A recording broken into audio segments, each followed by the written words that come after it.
빌립보서 3장 7절에서 11절. 그러나 무엇이든지 내게 유익하던 것을 내가 그리스도를 위하여 다 해로 여길 뿐더러 또한 모든 것을 해로 여김은 내 주 그리스도 예수를 아는 지식이 가장 고상하기 때문이라. 내가 그를 위하여 모든 것을 잃어버리고 배설물로 여김은 그리스도를 얻고 그 안에서 발견되려 함이니 내가 가진 의는 율법에서 난 것이 아니요 오직 그리스도를 믿음으로 말미암은 것이니 곧 믿음으로 하나님께로부터 나느니라. 내가 그리스도와 그 부활의 권능과 그 고난에 참여함을 알고자 하여 그의 죽으심을 본받아 어떻게 해서든지 죽은 자 가운데서 부활에 이르려 하노니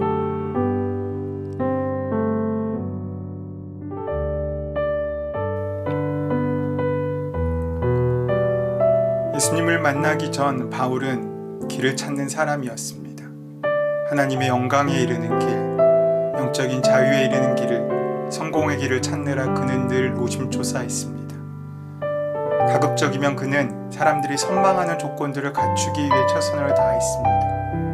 실제로 그는 자부심이 많은 사람이었습니다. 자랑할 것도 많은 사람이었습니다. 명문지파인 베냐민 지파에다 히브리 사람 가운데 히브리 사람이었고 율법으로는 바리새파 사람이었으며 율법의 의로는 흠잡을 데 없는 사람이었습니다.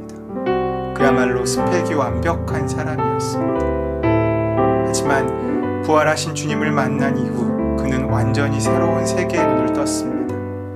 그는 그리스도를 아는 지식이 가장 고귀한 것이기 때문에 이전에 이루었던 것은 무엇인지 해로운 것으로 심지어는 오물로 여긴다고 말합니다. 신앙이란 자신을 비우고 그 자리에 하나님을 모시는 삶의 과정입니다. 자랑스러운 게 많은 사람 속에는 하나님을 모실 공간이 그만큼 부족해집니다. 가만히 생각해보면 이전에 바울이 소중히 여겼던 것들은 한결같이 그의 자존심을 올려주는 것이었습니다. 이런 것들은 세상적으로 보면 소중한 것들이었지만 영적으로 보면 사람을 걸려 넘어지게 하는 걸림돌로 작용할 때가 많습니다.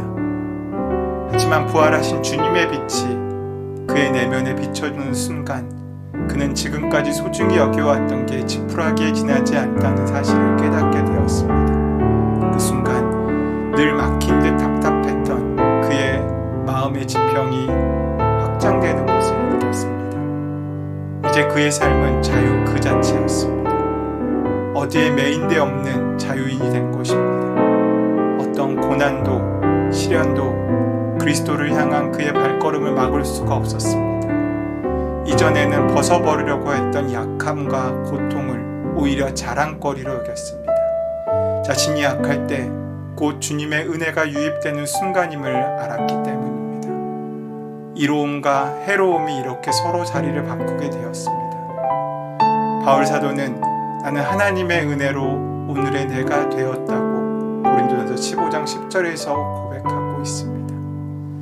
그 바울 사도는 내 주 예수 그리스도를 아는 지식이 가장 고귀하다라고 말합니다. 지금 우리 사회의 문제는 예수님을 아는 지식을 추구하는 사람이 너무 적다는 데 있습니다.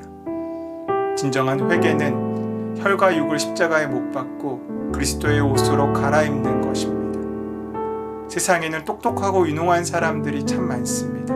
하지만 하나님만을 두려워하고 예수님만을 자랑하고 죄 짓는 것을 부끄러워하는 사람들은 많지 않습니다. 약자를 배려하고 나를 넘어서 우리를 위해 공의와 정의의 삶을 살아가는 성숙한 사람들이 사라지는 순간 세상은 지옥으로 변하게 됩니다. 예수님께서 말씀하신 모든 율법서와 예언서의 핵심은 너희는 마음을 다하고 뜻을 다하고 성품을 다하여 주 너의 하나님을 사랑하고 내 이웃을 내 몸처럼 사랑하라 라는 말로 요약될 수 있습니다.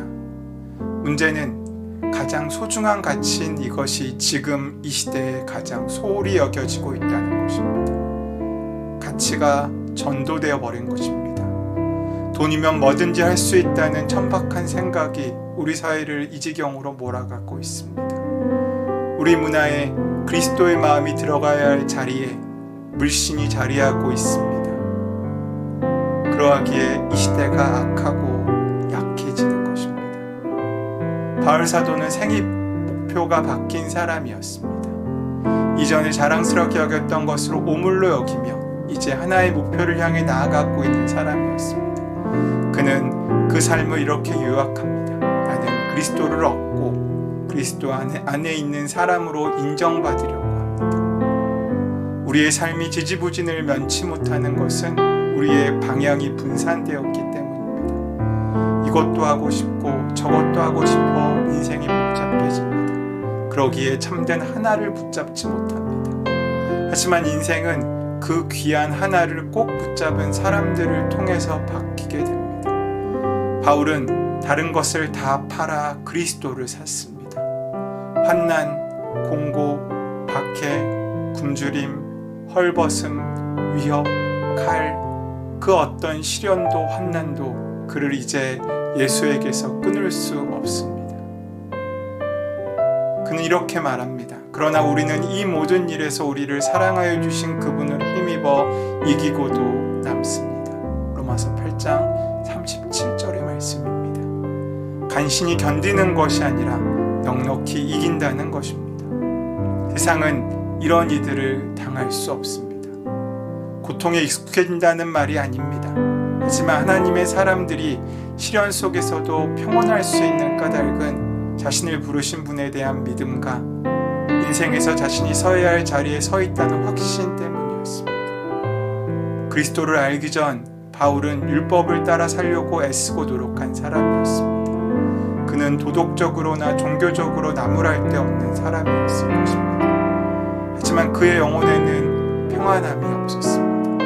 그는 예수님 밖에 있었기 때문입니다. 그래서 늘 흔들리는 삶을 살았습니다.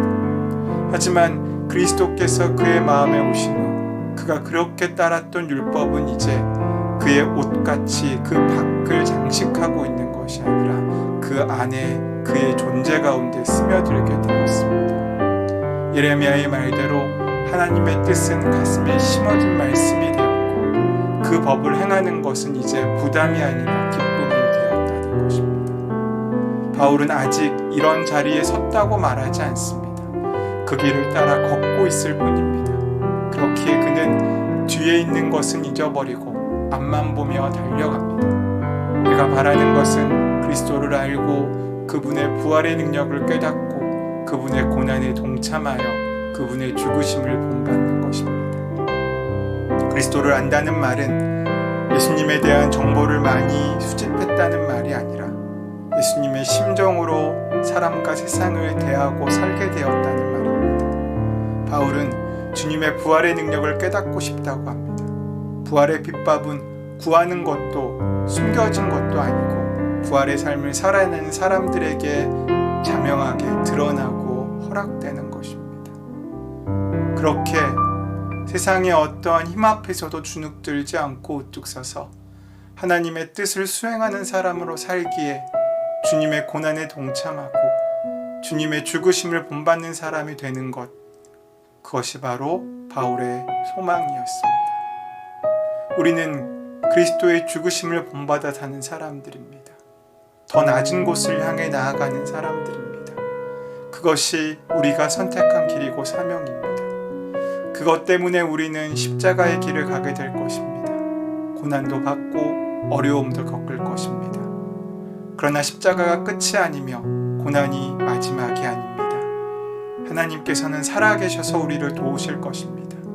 잊지 말아야 합니다. 우리가 부활을 꿈꾸고 부활을 이루는 것이 아닙니다.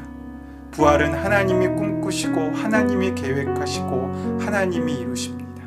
다만 우리는 십자가를 꿈꾸고 십자가를 지는 삶을 사는 것뿐입니다. 우리는 십자가를 꿈꾸고 하나님께서는 부활을 꿈꾸는 삶을 살아가게 될 때 우리의 십자가는 예수님의 귀한 은혜의 영광의 자리까지 우리를 이끌어가는 거룩한 통로가 될 것입니다. 오늘 그 통로를 귀하게 지키시는 하루 되시기를 소원하며 축원합니다. 은혜의 주님, 우리가 주님의 귀한 은혜를 알고 그 능력을 깨닫고 그저 아는 것에서 하나님의 은혜로 살아가는 귀한 삶을 살아갈 수 있도록 이끄시고 함께하여 주시옵소서. 오늘 하루도 주님께서 우리에게 하시는 말씀에 민감하게 반응할 수 있도록 우리의 귀를 열어주시옵고 우리의 삶을 주관하여 주시옵소서. 주님께서 우리의 모든 것 이루실 줄 믿사오며 감사하며 예수님의 이름으로 기도드립니다. 아멘. 이제 다 함께 침묵 가운데 오늘 주신 말씀을 기억하고 가슴에 심으며 기도함으로 결단함으로 그 말씀을 살아가는 하루를 여는 시간 가지도록 하겠습니다.